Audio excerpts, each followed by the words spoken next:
corruption modok piny magi to ok gin agenda mantiere mineno kaka jadongo wach ni Cleophas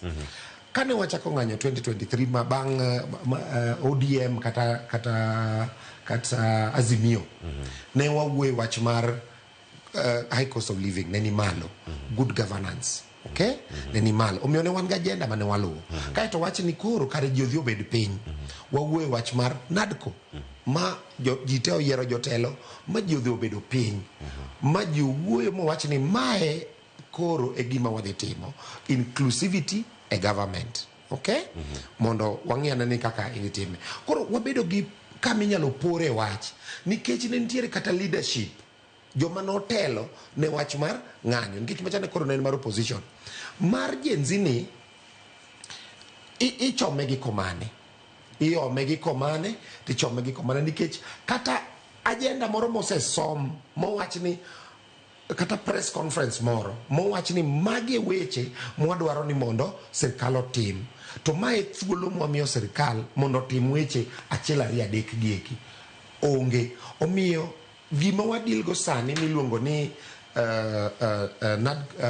Gen Z protest ni en gima take advantage ok apar ka en gima onego bed ni nitiere reform moro malich ma wach mar Gen Z ni dhi kelonwa mopogore gi weche mosendik piny ondike mokwongo e NADCO report waluwo NADCO nobedo signed about a year ago okay onego bed ni miyo sirkal thuolo mar implement the NADCO report. Number 2 en wach mar 10 point agenda manyocha ODM gi UDA osign ka wadonje gi miluongo ni broad based government onego bed ni sirkal bedo gi thuolo mar implement weche manyocha giwacho to kata ka bed ni mano pod okoromo to kar onego bed ni wabedo gi another formation mani gi agenda mondik piny mani gi leadership mondik piny kaeto bedo piny gi sirkal. Kitabu mar Isaiah 1:18 wacho ni come let us reason together biuru mondo wapor wach kanyachiel kata obedo ni richo ni kwar karemo to an Nyasaye abro luoke mobed marachar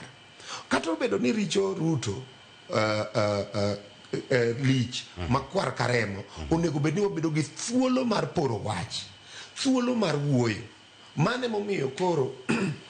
migosi Raila Amolo Odinga obiro mowacho niya biuru mondo wapor wach gimiluongo ni intergenerational conclave tiende ni en meeting masiri moluongo meeting ma serious iwinjo moriwo ji duto te moriwo Gen Z to riwo jo sabasaba jok mane nitiere sabasaba gi ji duto te mondo koro kendo wachak wapor wach to NADCO report cha wachopo go kanye 10 point agenda cha wachopo go kanye to ere gima wanyalo mede wachni nikech kane jo Kenya yuago wach mare sirkal nonindo konchiel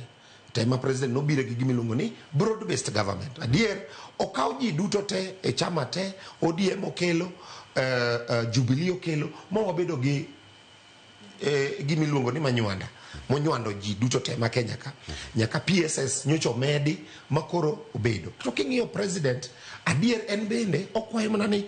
dakumia thuolo mondo atim gik moko achiel ariyo adek